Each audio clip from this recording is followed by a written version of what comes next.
રહેજો, ખાતા પીતા રહેજો. હો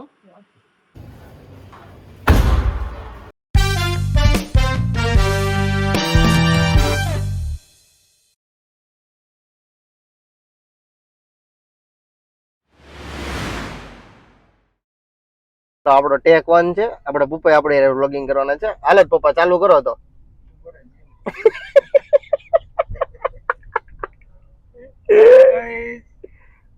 બધાને હર હર મહાદેવ. હા આજે આપણે અમદાવાદ આવ્યા છીએ અને અમદાવાદ અમારો દીકરો તરંગ, મોટો દીકરો. અમારો દીકરો નહીં, મારો દીકરો.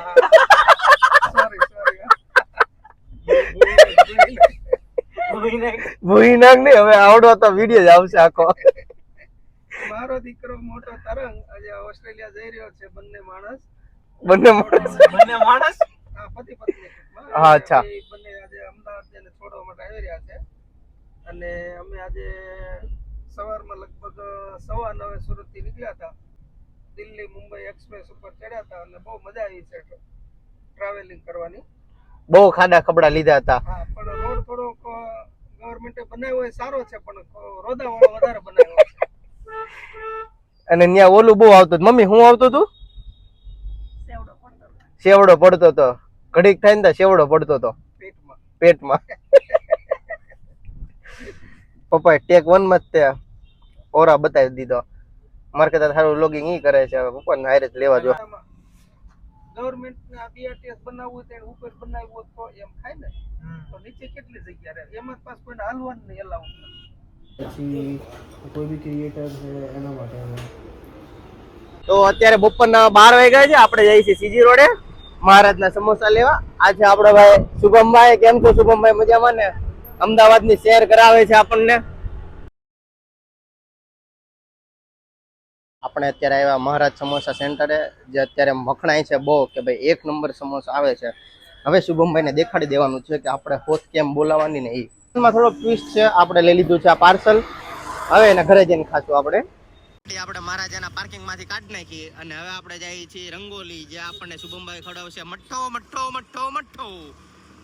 રંગોલી માંથી આપણે લીધો સ્પેશિયલ ડ્રાયફ્રૂટ ખજાના, જે આપણને બહુ ભાવ્યો હતો. કાકે ચખાડ્યો હતો. બરોબર ને શુભમભાઈ? કેવો લાગ્યો? તો વાંધો નહીં, ઉભા થાવ તો સારી વાત છે. હવે હા, કેટલામો રાઉન્ડ ઓલે છે દાળ ભાતનો? પહેલો રાઉન્ડ. અને રોટલી કેટલી ખાઈ છે? 2 20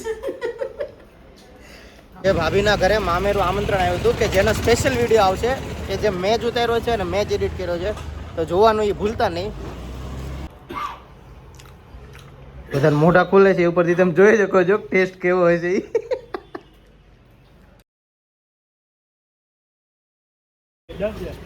ચલો. So you are flying out today. How are you feeling? It's kind of a mixed feeling. Next? કઈ નવું નથી હવે. હા, આપણે શું કે આવા ઇમોશનલ ગુડ બાય થી બહુ યુઝ ટુ થઈ ગયા છીએ આપણે.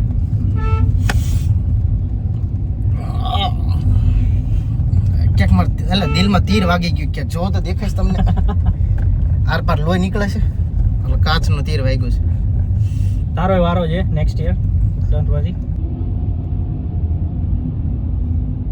બહુ જાજો નથી કહેતો, ટૂંકમાં જ કહું છું. બહુ બધી મહેનત કરીને માંડ છેલ્લે છે ને એરપોર્ટે પગ્યા. ટ્રાવેલિંગમાં ડખા થયા ને બીજા બધા ડખા થયા. ટ્રાફિક ને બધું ટોટલી. એટલે મારે બીજું કંઈ કહેવાની જરૂર જ નથી પડે એમ. 42 મિનિટ થઈ. આપણે ફોટો પાડવાનો છે. તો જેટલા બધા મૂકવા આવ્યા હતા, અમે તો 3 મોટી ગાડી લઈને મૂકવા આવ્યા છીએ ભાઈ ભાભીને. અને બધા એકદમ ઇમોશનલ થઈ ગયા છે. હું થોડો થઈ ગયો છું, એમાં કંઈ ના નથી. How are you feeling? Feeling very nervous, very good, but we have to go, we have to leave, and we are leaving. Drop number તું કઈ વાલા બાજુ? ઓકે. બસ એટલું જ આવડે. યાદ કરતા રહેજો.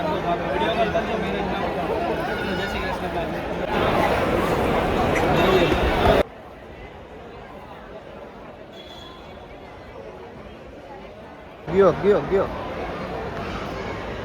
હાય ભાઈ ભાભીએ કરી લીધું ચેક ઇન. હવે તો શું કહું, હવે મારી પાસે કંઈ બોલવા હાટું કંઈ છે નહીં. બધી મારી સ્ટ્રીટ તો નથી, હું જે બોલું છું નેચરલ બોલું છું, પણ નેચરલી બોલવાનું પતી ગયું છે. મમ્મી પપ્પા બહુ રોયા, ભાઈ તો ન રોયા, ભાભી બહુ રોયા, એમના નાના નાની, મામા મામી, ફઈ ફુવા, જેટલા બધા રિલેટિવ આવ્યા હતા ને બધા એકદમ ઇમોશનલ થઈ ગયા છે. પણ હવે ભાઈનું એવું કેવું છે કે હવે એ 5મા ધોરણથી જો બહાર હતો અને એ હવે ઢીલો પડી જાય તો એનું ધ્યાન કોણ રાખે? એની વાત એ સાચી છે. અત્યારે એટલા બધા ઇમોશનલ થઈ ગયા છીએ ને કે હવે આ વ્લોગનું મારી પાસે એકય એન્ડિંગ નથી. આ વ્લોગ હવે ટોપિક વગરનો જ પૂરો થાય, જેનું પ્રોપર એન્ડિંગ ન હોય. સમજી શકો છો. Thank you.